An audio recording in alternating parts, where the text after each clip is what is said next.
Benvenuti a una nuova puntata di Pagine Sarde. Oggi abbiamo qui con noi Angelino Mereu, che non è uno scrittore, in realtà si occupa di ben altro, però è oggi qua per presentarci la sua prima pubblicazione dedicata ad un personaggio sardo molto importante nel mondo dell'arte, che è Costantino Nivola. Intanto iniziamo a conoscere meglio il nostro ospite. Come ho già detto, si chiama Angelino Mereu, che è uno signore nato a Orani, che però per diversi motivi si è poi trasferito a Firenze, dove ha proseguito la sua vita.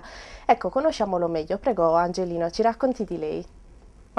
Dunque io sono appunto nato a Orani e mi sono diplomato nel 75 all'Istituto d'Arte di Nuoro e mi sono trasferito quell'anno a Firenze iscrivendomi alla Facoltà di Architettura, per cui mi sono spostato a Firenze per motivi di studio. Poi diversi motivi mi hanno portato a fermarmi lì, a stabilirmi a Firenze, dove ho conosciuto mia moglie, mi sono sposato lì a Firenze, ho messo su casa, come si suol dire, con una splendida bambina di 30 anni ormai, per cui mi sono fermato a Firenze, dove ho iniziato a lavorare subito alla Confesercenti, che è l'associazione sindacale dei commercianti, dove ancora adesso lavoro lì dopo 30 anni appunto, e sono il responsabile della comunicazione esterna dell'associazione, nonché direttore del giornale del mensile della Confesercenti di Firenze, che è il Mercurio. Ecco, questa mia lunga permanenza a Firenze non mi ha fatto mai dimenticare di essere sardo.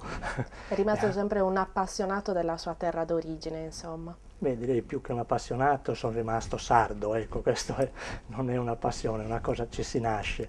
E tant'è vero che i miei amici mi dicono tutti, ci hai sardizzati tutti, perché ormai sanno più di Sardegna loro di tanti sardi.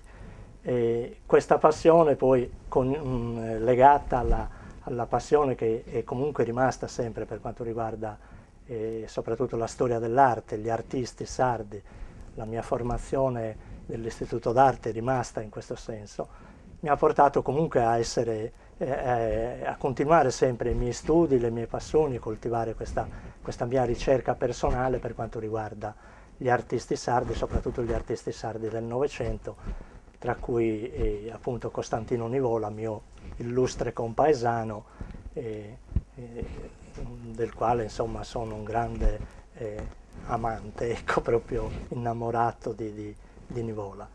Bene, in realtà lei fa tantissime cose, perché io vorrei definirla come un curioso di vari aspetti, non solo della Sardegna, ma in generale del mondo dell'arte. Ecco, motivo per cui lei cura anche un suo blog, nel quale, diciamo, sono comprese un po' tutte le sue passioni. Sì, questa è una passione recente, diciamo relativamente recente, sfruttando quelli che sono gli strumenti tecnologici che oggi abbiamo a disposizione. Per cui tramite questo blog cerco di coltivare appunto le mie passioni e devo dire che sono strumenti utilissimi perché permettono di entrare in contatto con tantissime persone, studiosi e gente che condivide le stesse passioni, per cui anche confrontarsi. Strumenti utilissimi sono stati utilissimi anche per quanto riguarda la ricerca che ho dovuto fare poi per il mio libro, in quanto mi hanno permesso appunto di conoscere persone che avevano conosciuto Nivola, che avevano lavorato con lui, entrare in contatto con un mondo veramente globale che in altri tempi non era sicuramente possibile. Poi il mio blog ovviamente serve anche per dare sfogo un po' alla vanità, tra virgolette, di noi appassionati o collezionisti che non vediamo l'ora comunque di condividere le nostre passioni con altri, ecco, per cui questo, quando ancora frequentavo l'università con degli amici avevamo creato una testata lì a Firenze che orbitava negli ambienti alternativi, chiamiamoli così, che si chiamava Veleno, alla quale appunto io contribuivo come vignettista ed era una passione insomma che è sempre rimasta, non tanto quella delle vignette quanto quella del disegno, e che ancora adesso mi diletto di disegno, di acquerelli, di queste cose, ecco, per cui appena ho un momento libero cerco di mettere in pratica. Ecco, lei ha curato questo grosso volume che vorrei far vedere ai nostri telespettatori, che è il Nivola ritrovato, col sottotitolo Un artista tra l'America e il Mugello. Partiamo subito dalla figura di Costantino Nivola, perché lei ha avuto il privilegio di conoscere quest'artista sardo, nonché, come ha già detto lei, suo compaesano. Sì, dunque, io Nivola, a Orania, il mio paese, che era poi il paese anche di Nivola, da bambini si impara a conoscere Nivola anche senza averlo visto. Io ho avuto la fortuna di conoscerlo, di andarlo a trovare proprio in quella casa lì a Dicomano, che poi è il teatro, diciamo, della mia ricerca, del mio libro. Ecco, Eh, perché ricordiamo che Nivola per un certo periodo ha vissuto in Toscana, ha comprato casa là e si è trasferito in un casale, mi sembra. Esatto, sì. E appunto Nivola nel 1970 lui acquistò una casa a Dicomano, che è un comune a una ventina di chilometri da Firenze verso il Mugello, e questa casa lui l'ha mantenuta fino al 1985, utilizzandola a più riprese quando dagli Stati Uniti veniva in Italia. Ecco.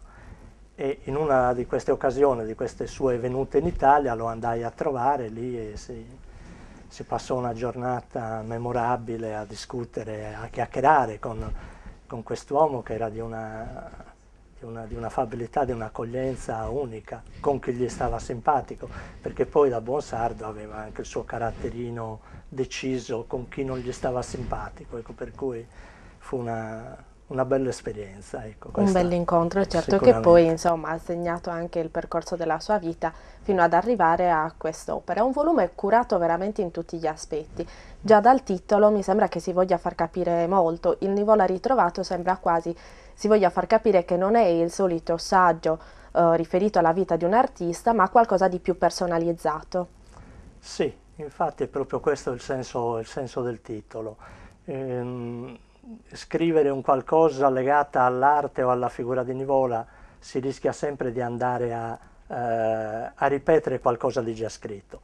In questo caso io ho avuto l'opportunità di poter consultare del materiale inedito conservato appunto lì a Dicomano dove Nivola abitava, e da lì ho preso lo spunto per una ricerca che poi dall'idea iniziale che riguardava solo questa documentazione conservata lì a Dicomano ha preso anche altre strade, perché poi si sono aperti contatti o tramite internet, come dicevo prima, o tramite indicazioni di persone che mi hanno indirizzato verso altri canali, per cui alla fine è venuto fuori un corpus del tutto inedito per quanto riguarda l'attività di Nivola e di questa sua permanenza in Toscana, che era molto frequente, ecco, perché lui quando rientrava in Italia andava a lavorare a Pietrasanta, lì vicino a Carrara, dove ci sono i marmi più belli del mondo per poter realizzare le splendide sculture che poi ha realizzato, e da lì da Pietrasanta si spostava alla sua casa di Dicomano, per cui lui è una casa che ha molto amato, molto frequentato, e di questo ci sono delle bellissime tracce epistolari con delle descrizioni splendide per quanto riguarda i panorami, i paesaggi, la casa stessa. Ecco, per cui... Ecco, a proposito di questo, di tante cose inedite che ha potuto scoprire nella sua ricerca, alcune le ritroviamo proprio all'interno del volume dotato di ben 150 immagini. Alcune, abbiamo già detto, sono delle immagini inedite perché in realtà Nivola nella sua permanenza in questi luoghi diciamo diffondeva le sue opere e alcuni non erano neanche a conoscenza di aver ricevuto dalle mani di un artista così importante delle opere che poi saranno delle ricchezze nel futuro, insomma.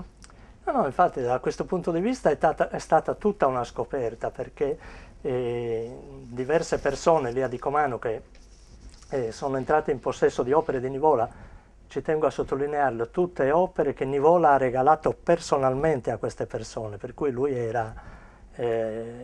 abitava lì nel Mugello, stringeva amicizia con le persone di Dicomano, con le persone con le quali entrava in contatto, se gli stavano simpatici, era molto generoso, donava i suoi disegni e non solo, insomma.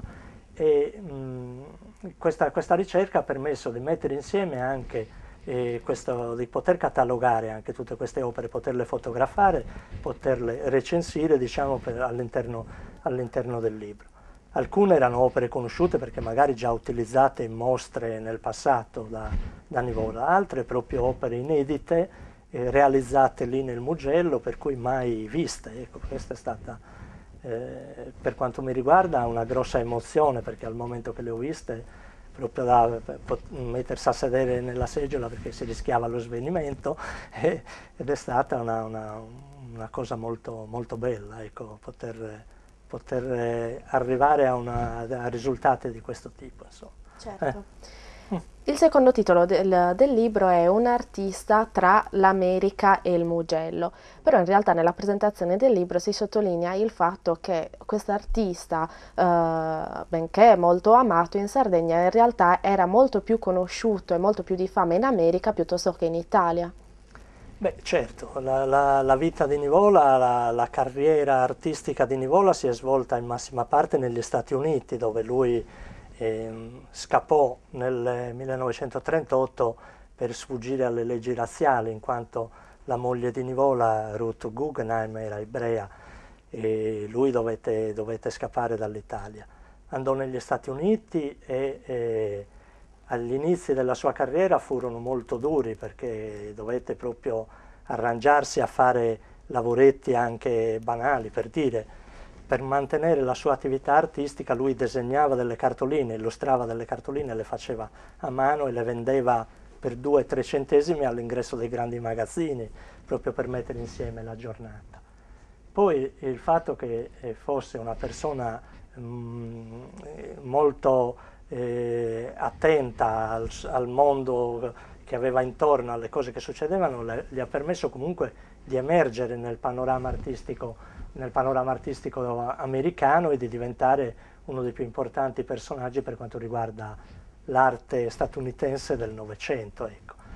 Da noi in Italia la fama di Nivola è arrivata successivamente, ma negli anni 60, diciamo, sulla scia del successo dei grandi successi americani, ha iniziato a lavorare in Italia, dove ha realizzato poi negli anni 60 opere importanti come la Piazza Sebastiano Sata di Nuoro e altre opere, insomma, ecco, da lì è iniziata un po' la rivalutazione di Nivola, però rivalutazione che non è neanche ancora del tutto finita.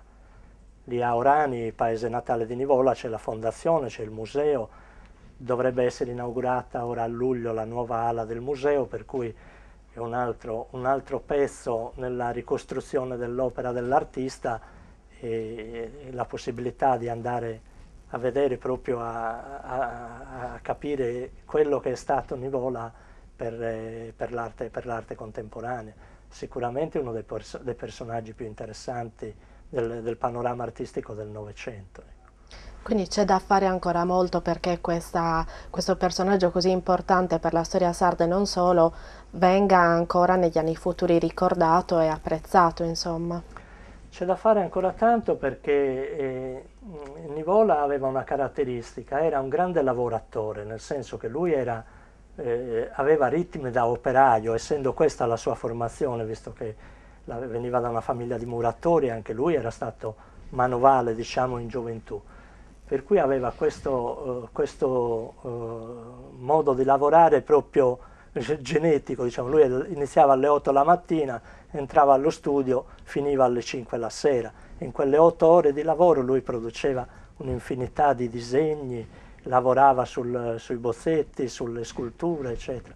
Per cui negli Stati Uniti sono conservate migliaia e migliaia di fogli che riguardano Nivola, che la Fondazione sta provvedendo anche a duplicare, da poterli avere disponibili anche da noi, di modo che siano aperti alla consultazione degli studiosi e degli amanti dell'artista. Ecco. Certo. Per cui c'è sicuramente un grande lavoro da fare e questo lavoro sicuramente farà emergere aspetti ancora sconosciuti dell'artista, perché ci sono sicuramente. Ovviamente sì. Nel libro vengono ripercorse anche quelli che furono i contatti principali della vita dell'artista, sempre nel suo soggiorno in Toscana. I suoi contatti con persone comuni, ma anche con personaggi illustri che riguardavano il mondo dell'arte e non solo. In particolare la sua amicizia e il suo contatto con Pietro Porcinai, che è un personaggio di carattere internazionale per quanto riguarda il mondo dell'architettura, ma del mondo dell'arte in generale. Sì, l'amicizia di Nivola e Porcinai, questo è un aspetto del tutto inedito della vita di Nivola che è emerso proprio grazie a questo libro, perché nessuno l'aveva finora tirato fuori, nessuno l'aveva mai analizzato. Nivola e Porcinai si conoscevano già prima che Nivola acquistasse la casa a Dicomano, già dagli anni 50, in quanto Porcinai è diciamo, quello che ha inventato l'architettura del paesaggio. Già negli anni 30 lui lavorava per quanto riguarda la cosiddetta arte dei giardini, allora che poi è diventata architettura del paesaggio. Un personaggio di caratura internazionale, autodidatta, non aveva una formazione accademica, che è riuscito nella sua lunghissima carriera, erano coetanei con Nivola, una carriera durata 50 anni. In questi 50 anni di attività lui ha realizzato qualcosa come 1300 progetti in giro per il mondo, ha ricevuto lauree honoris causa dalle più importanti università del mondo, in Italia non è mai stato considerato da nessuno, non ha mai avuto nessun riconoscimento, non è mai stato chiamato neanche a fare un intervento a una lezione universitaria. Lo stanno riscoprendo adesso. L'Università di Genova, in occasione del centenario della nascita, ha organizzato un seminario proprio dedicato a Pietro Porcinai, al quale ho mandato anch'io un contributo proprio sul rapporto tra Nivola e Porcinai. E comunque Porcinai, che abitava a Firenze, erano appunto amici con Nivola già dagli anni 50, per cui quando Nivola è arrivato a Firenze, che gli è venuta questa idea di comprare la casa, si è rivolto proprio a Porcinai, è stato Porcinai che l'ha indirizzato verso queste persone di Dicomano che vendevano questa casa, e Nivola stesso racconta una testimonianza che ho riportato poi nel libro, da parte di una persona di Dicomano, che Nivola gli raccontò che la prima volta che è stato in questa casa è stato lì ad ammirare il panorama, si è messo a sedere sotto un albero e si è addormentato Nivola sotto l'albero, e dice ha sognato questa casa viva, cioè piena di gente, i carri con i buoi, la gente che lavorava ai campi, e quando si è svegliato lui si è immaginato questa casa che gli aveva mandato un messaggio, per cui si è innamorato di quel posto e l'ha acquistata, insomma, ecco, per cui. E questo grazie a questo rapporto con Porcinai. Poi nel libro c'è anche una parte dedicata ad uno profondo epistolario che fa capire quello che era Nivola attraverso i suoi contatti, le persone che più amava e con le quali aveva i più stretti rapporti.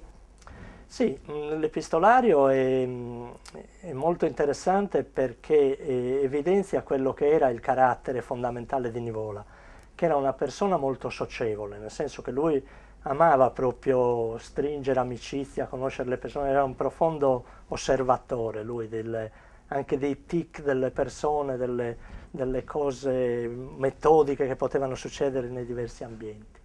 E ci sono alcune testimonianze molto, molto simpatiche, per dire, tipo che lui era al bar di Dicomano, lì al bar centrale, dove nessuno sapeva chi fosse Nivola, e osservava gli avventori del bar, la gente che entrava al bar, tutta gente di paese. Dicomano è un paese di 5.000 abitanti, per cui la gente entrava al bar centrale, ordinava, arrivava al bancone e diceva il solito, e il barista gli versava il solito, conoscendo benissimo le persone. Allora anche lui volle provare, quella sera lì andò dal barista e gli disse il solito, e il barista gli preparò un cappuccino, perché lui di solito in quel bar ci andava la mattina e pigliava il cappuccino, lo conosceva come uno che beveva cappuccini, e lui era molto divertito di queste cose, di questi aneddoti, ne raccontava diversi, insomma, ecco, di queste osservazioni. E l'epistolario testimonia appunto di queste attenzioni di Nivola, di queste amicizie anche con gente comune lì di Dicomano. C'è una curiosità, ad esempio, tutte le buste delle lettere che lui scriveva a Dicomano, a quest'architetto che poi era il suo referente lì a Dicomano, l'architetto Santoni, che era il destinatario delle lettere, in tutte le buste delle lettere scriveva sempre saluti per il postino. Oltre all'indirizzo, cordiali saluti al postino di Dicomano. Una persona molto educata, insomma. No, educata, e anche perché il postino, per andare a portargli la posta a casa sua, doveva farsi 3 chilometri in motorino con una strada sterrata, ecco, per cui magari Quindi era un modo per certo. gentilirsi. Sì, no, anche questo, aveva questa capacità lui di legare molto con le persone, per cui traspare da questo epistolario, traspare proprio questa grande umanità, questa attenzione alle persone, per ognuno. Infatti lì a Dicomano c'è gente a cartoline di Nivola ricevute da lui, lettere, insomma, ho messo insieme un po' tutte queste tracce, l'ho messo in fila e mi sono divertito tantissimo, perché un'altra caratteristica di Nivola è che secondo me questa veramente da riscoprire in toto era il Nivola scrittore. Aveva una capacità di scrittura incredibile, veramente delle scritture molto, molto sciolta, molto bella, le parti descrittive bellissime, proprio quando descrive i panorami, gli ambienti, i paesaggi. C'è l'artista che parla e racconta quello che vede in maniera bellissima proprio. Una grande capacità di mettere sia su pietra che Sì. per iscritto ciò che era capace di vedere, Certo. per poi trasmetterle, insomma. Non ci siamo ricordati di dire che il suo libro edito da Nardini Editore svela in realtà tante sorprese. Alcune ce le stava già raccontando, parlando delle sue principali epistole, delle cose che ha potuto scoprire. Ecco, ci può svelare alcune delle sorprese che le ha potuto trovare, magari raccontarci un aneddoto che l'ha incuriosita nella sua lunga ricerca? Beh, le sorprese sono tante, perché, come le dicevo, questo era tutto materiale inedito, per cui per me era una sorpresa ogni foglio che guardavo. Però forse la cosa più interessante, più grossa anche per quanto riguarda la scoperta che è venuta fuori, è ad esempio il contributo di Nivola per quanto riguarda lo spostamento dei monumenti di Abu Simbel in Egitto. Cosa succede? Che Pietro Porcinai, proprio per le sue capacità riconosciute a livello internazionale come paesaggista, era uno dei 4 membri nominati dall'UNESCO per quanto riguarda la verifica della correttezza dei lavori nello spostamento dei monumenti di Abu Simbel, che rischiavano di essere sommersi dalla costruzione del lago Nasser, della diga sul Nilo. Si parla dei primi anni 60, 62, 63, quegli anni lì. E Porcinai, proprio per il fatto che aveva questo profondo rapporto di amicizia con Nivola, ha fatto di tutto perché in questo gruppo di progettisti che stavano lavorando allo spostamento di Abu Simbel, di questo gruppo di progettisti facesse parte anche Nivola. Per cui Nivola accettò questo incarico e lavorò a stretto contatto con questo pool di architetti svedesi che avevano l'incarico di spostare questi monumenti, andando sia in Svezia che in Egitto, e alla fine, riuscendo a mettere d'accordo questi architetti che non riuscivano a trovare la soluzione per quanto riguarda lo spostamento di questi monumenti, riuscendo a trovare lui la soluzione, ed esiste proprio nell'archivio di Porcinai una bellissima lettera di Nivola che fa la relazione a Porcinai spiegando tutta questa vicenda, una lettera di 7 pagine, con alla fine 3 bozzetti di Nivola sulle 3 ipotesi che erano state individuate per lo spostamento dei monumenti. E appunto Nivola dice: questi svedesi, dice, sono qui a ragionare del sesso degli angeli, non riescono a trovare una soluzione, ragionano di cose tecniche ma non entrano nel merito. Per cui lui li convince a realizzare dei modellini in argilla, lavorare sul concreto per arrivare a queste soluzioni. Alla fine uno dei 3 bozzetti di Nivola è quello realizzato, ecco, per cui ha avuto un ruolo fondamentale in una vicenda veramente riconosciuta a livello internazionale. Senta, parliamo un attimo di struttura del libro. Lei ha voluto raccontare una storia, quindi non, come abbiamo già detto, non il solito libro sull'artista, ma raccontiamo una storia. Sì, raccontare una storia che parte proprio da quell'incontro mio e di mia moglie, allora non ancora mia moglie, con Nivola, quando eravamo ancora studenti, nella casa di Dicomano. Dopo quell'incontro sono passati una decina d'anni ci siamo ritrovati casualmente 10 anni fa più o meno con questi altri amici in un pranzo in campagna, una giornata conviviale così, parlando con questi amici che erano con queste persone conosciute quel giorno che erano di Dicomano, a me è venuto da dire: ma io a Dicomano ci sono stato 10 anni fa perché c'era quest'artista sardo che abitava lì e lì è venuto fuori questa persona di Dicomano, si chiamava Beppe Ancarani, che era un personaggio che a Dicomano era uno che sapeva anche chi aveva messo i singoli sassi in terra, conosceva vita, morte e miracoli di tutte le persone, conosceva tutto di quello che riguardava il territorio. E questo Ancarani, che aveva già una settantina d'anni, una persona già in età insomma anziana, mi disse: ma io Nivola l'ho conosciuto. E lì è finita lì. Il giorno dopo mi ha fatto arrivare un articolo che conservava lui degli anni 50 di Nivola, e qualche giorno dopo mi disse: ma guarda, mi fece dire da questi altri amici di Dicomano che quest'architetto Serse Santoni di Dicomano aveva del materiale che riguardava Nivola.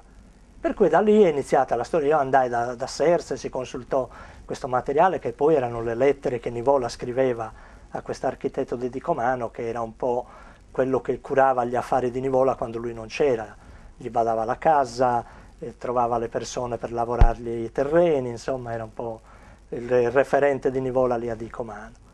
Parlai con Serse, mi mise a disposizione tutto il materiale, e già a consultare quel materiale mi resi conto che era una storia di Nivola non sarda. Cioè noi siamo abituati a, quando si ragiona di Nivola, a ragionare o di Nivola artista americano o di Nivola sardo andato in America. Nessuno aveva mai inquadrato Nivola in un'area diversa che non fosse. Per questo anche il titolo è un artista tra l'America e il Mugello, perché la Sardegna c'è nel libro, rimane un po' a margine, emerge questa presenza di Nivola in Toscana, ed è un aspetto nuovo e inedito dell'artista che è venuto fuori proprio consultando, andando avanti in questa storia, che poi ha avuto tempi diversi, perché poi siamo tornati a Dicomano dopo 10 anni, ripreso le ricerche eccetera, e lì sono venute fuori tutte le sorprese. Sembrava veramente una caccia al tesoro, perché ogni giorno dalle persone dalle quali andavamo, che magari ci facevano vedere qualcosa, c'era la segnalazione che poi quella, ecco, ci Ed è siamo. nata questa bellissima storia che lei ha voluto raccogliere in questo Non libro. solo è nata la storia, sono nate delle bellissime amicizie, perché poi con queste persone che chiaramente,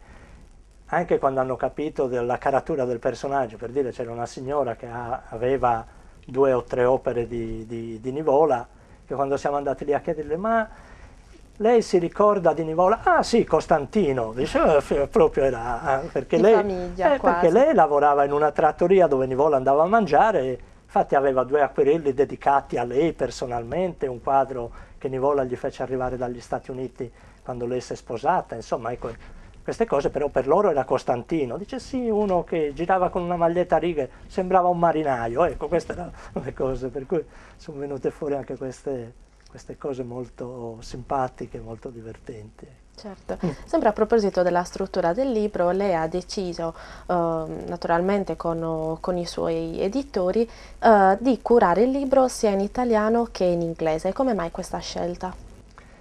Questa è stata una proposta che ho fatto io all'editore, che l'editore ha accettato, proprio per la caratura internazionale di Nivola, e ancora oggi più conosciuto negli Stati Uniti che non in Italia, perché se escludiamo la nicchia Sardegna, fuori dalla Sardegna Nivola, al di là degli addetti ai lavori, non è molto conosciuto. Per cui il testo in italiano e in inglese sicuramente apre altre possibilità, sia di mercato anche per quanto riguarda l'editore, sia per quanto riguarda il pubblico che potrebbe usufruire, accedere a questo libro. Consideri che uno dei curatori del libro, uno degli autori che ha scritto la prefazione del libro, Richard Ingersoll, è uno storico dell'architettura americano che insegna all'Università Americana di Firenze. Anche lui è un personaggio conosciuto di qua e di là dal mare, come si suol dire a livello internazionale, e anche questo è un biglietto da visita, così come lo è quello di Giuliano Altea, che chiaramente oggi come oggi credo che sia il massimo esperto per quanto riguarda gli artisti sardi del Novecento e non solo, insomma, per cui per me è stato un grande onore avere queste due prefazioni. Ecco. Assolutamente sì. Senta, io durante la puntata l'ho definito un curioso, però perciò credo che la sua ricerca non si fermerà qua. Ha già in mente dei prossimi progetti che magari non riguardano Nivola, ma altri artisti legati alla sua terra d'origine? Beh, le idee ci sono, anche perché la ricerca non si ferma mai. Per dire, è stato ora recentemente presentato il libro a Orani, con un discreto successo, devo dire, di presenza di pubblico, nel senso che il paese ha risposto molto bene. E già da questa presentazione sono stato avvicinato da delle persone che mi hanno detto: ah, però io mi ricordo che, guarda, per cui si sono già aperte 2 o 3 flash, ci sono stati di cose che potrebbero essere sicuramente approfondite nel caso di Nivola. Non so se si riuscirà a fare un altro volume, ma mai dire mai, insomma. Mai dire Abbiamo mai. iniziato a questo punto. E noi le auguriamo in bocca al lupo per questo, ringraziandola per essere stato nostro ospite. Grazie Intanto a voi. vorrei che lei desse uno suggerimento ai nostri telespettatori di Telesassari per una possibile lettura. Ma dunque io voglio uscire un pochino da quello che è il panorama artistico e volevo consigliare un libro molto bello, sia per quanto riguarda i contenuti, che è Piante medicinali in Sardegna della dottoressa Enrica Campanini. Che lo diciamo non è sarda, però si è occupata Non è delle piante sarda, medicinali in esatto. Sardegna. È un medico fitoterapeuta che lavora utilizzando le piante medicinali. E credo uno dei massimi esperti per quanto riguarda almeno il panorama nazionale, autrice di tanti libri, ma questo in particolare l'ha voluto dedicare alla Sardegna perché è una terra che lei ama tantissimo. È un libro bello da leggere perché non è un libro scientifico, è un libro dove ci sono tutte le informazioni tecniche, scientifiche per il migliore utilizzo delle piante medicinali, ma tantissime notizie su queste piante in Sardegna, l'utilizzo tradizionale, le tradizioni popolari, per cui un libro che, come giustamente diceva l'editore Elisso quando l'ha pubblicato, non può Non esserci in tutte le case, in tutte le insomma. case. Ecco, Bene, la ringraziamo, veramente un bel suggerimento, ma la ringraziamo soprattutto per essere stato nostro ospite e per averci raccontato anche le sorprese più succulente del suo libro su Costantino Nivola. Le auguriamo veramente in bocca al lupo per la presentazione del suo libro, ma siamo sicuri sarà un successo. Quindi salutando Angelino Mereu che è stato qui con noi, ringraziamo anche le messaggerie sarde che oggi ci ospitano e che vogliono consigliare per questa puntata di Pagine Sarde Da qui a 100 anni, un romanzo di Anna Melis, una scrittrice sarda che però non vive qua, è un libro che è stato anche finalista al premio Calvino 2011 ed è un affresco indimenticabile di una terra dal cuore di pietra dove solo l'amore è più forte del destino. Credo sia veramente una bellissima dedica per la Sardegna. Io con questo suggerimento vi saluto e vi do appuntamento alla prossima puntata di Pagine Sarde.